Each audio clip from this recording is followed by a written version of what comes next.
It's the economy. The economy has just broken. And the Fed are going to have to pivot. The monetary conditions that we've imposed on corporates and people is the biggest tightening in all history. Wow.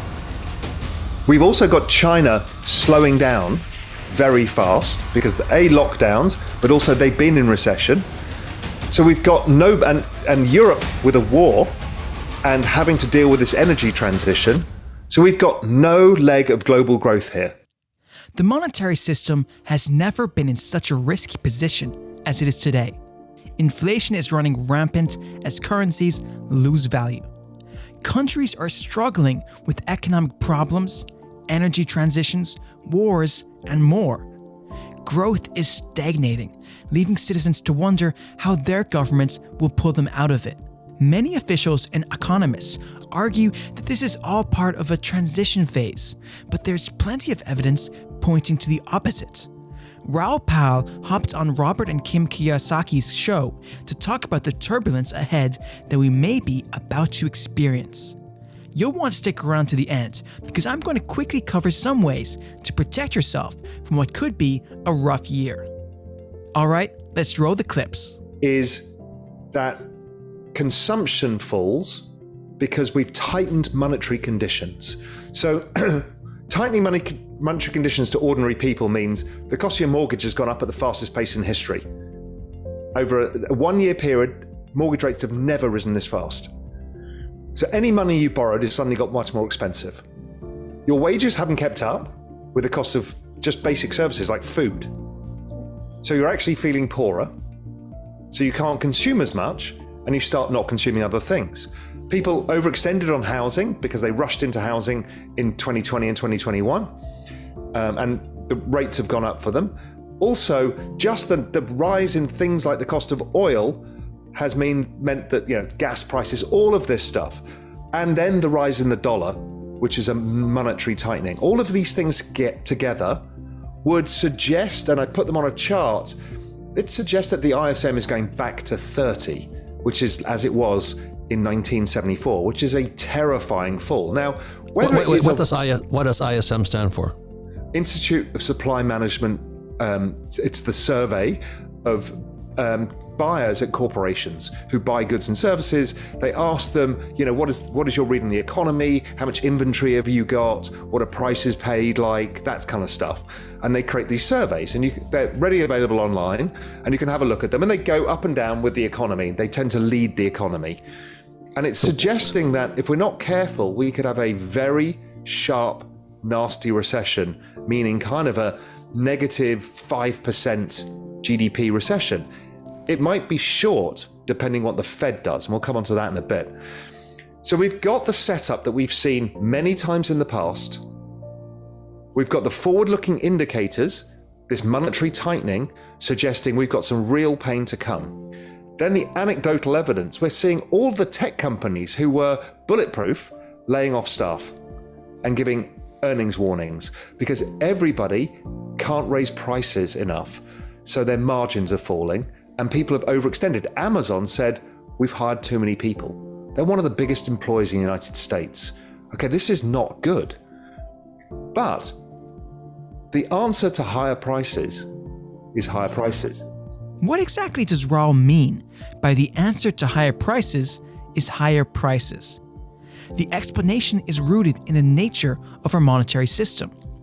As the dollar loses value, more dollars are required to buy the same things. For companies, this means their operating costs go up. Naturally, to offset this, they raise their own prices. This is how inflation spreads. Everyone must make more money to afford the same services, supplies, and lifestyles that they've always had. It's a self-fulfilling prophecy where the reaction of banks, corporations, and even the citizens fuel the problem itself. Unfortunately, it's not like anyone has much of a choice. Higher than expected inflation is a complex problem. Even the tools for fixing it, like raising interest rates, are indirect and difficult to depend on. The fact of the matter is that people have built their personal and family lives upon this monetary system. Likewise, Organizations, states, and nations have done the same. We can't switch up the system without drastic measures. The alternative, which is fixing the system from the inside out, will be a painful process for everyone involved. That includes you and me. The Fed has to implement unfavorable policies like interest rate hikes to get things back under control. And everybody's looking around you themselves saying, well, what's going to break? When stuff like this happens, the market goes down, something's going to break. We're looking, what bank is it? What hedge fund is it? The actual answer is, it's the economy. The economy has just broken. And the Fed are going to have to pivot. And that's what the IMF is saying in Davos yesterday. They're saying, and it's dead right, the monetary conditions that we've imposed on corporates and people is the biggest tightening in all history. Wow. We've also got China slowing down very fast because lockdowns, but also they've been in recession. So we've got and Europe with a war and having to deal with this energy transition. So we've got no leg of global growth here. Oh. Now, the question is how bad does this get? Now, what's the possibility of sliding to a depression? So depression, I would suggest, is a much longer, more extended period. I don't think that can happen right now. Now, I don't say that with certainty. I never do. Talking probabilities. The reason being is there's one piece of magic. The Fed balance sheet. The Fed balance sheet disguises all bad things.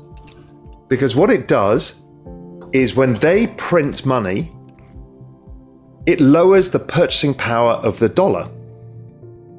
And most of the central banks at the same time do it. And people always think it's going to be inflation is what it leads to. It leads to something much more pernicious and evil, which is the debasement of currency. And what that does, how it manifests itself, is all of these scarce assets, equities, real estate, gold, crypto, go up a lot.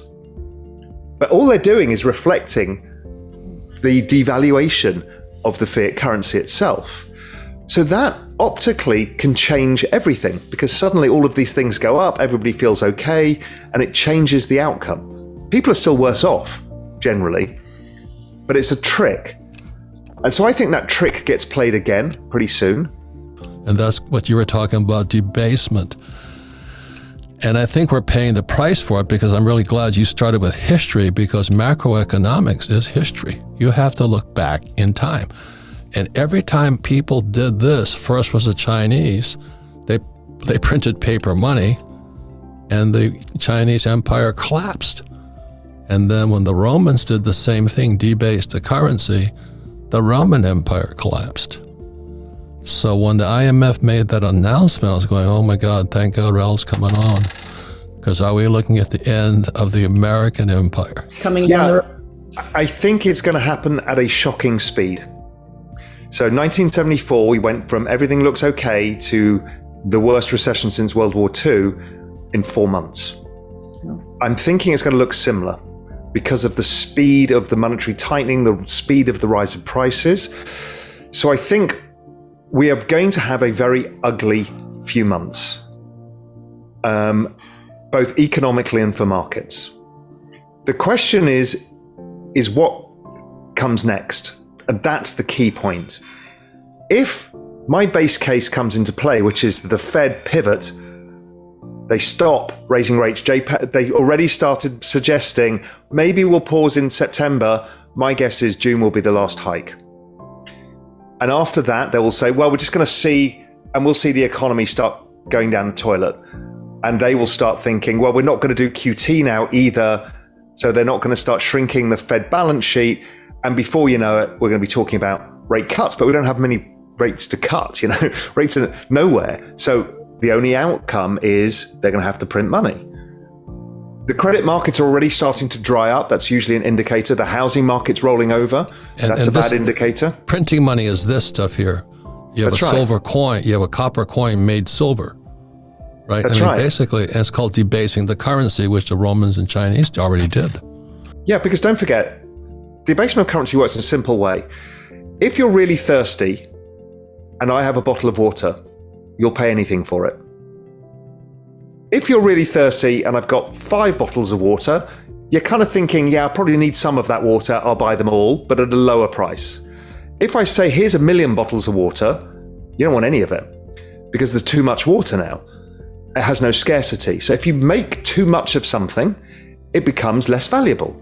So if Da Vinci had created 50 million pieces of art, guess what? They're worthless. And so it's that concept.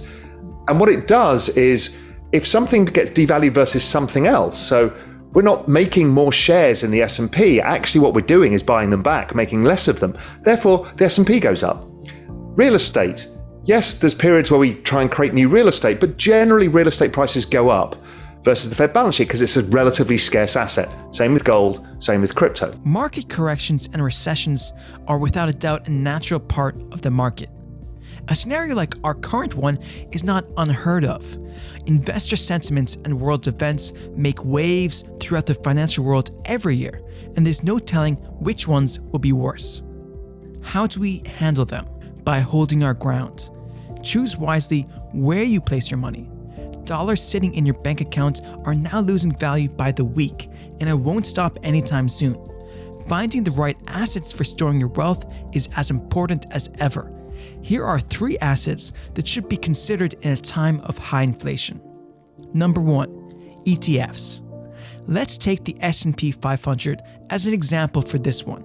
At first, buying into a basket of stocks like this might seem like financial suicide as it continues to slide lower. The thing is that exactly when you want to pick up shares. While we are certainly headed into a recession, that doesn't mean the game is over. Some of the richest men in the world have made millions, if not billions, with the strategy of buying up stocks and other assets while they are beaten down.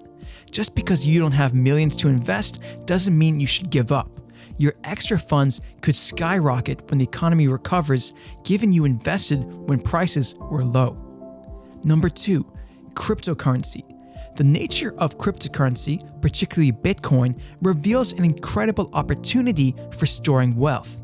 Whether you call yourself rich or poor, the same principles apply.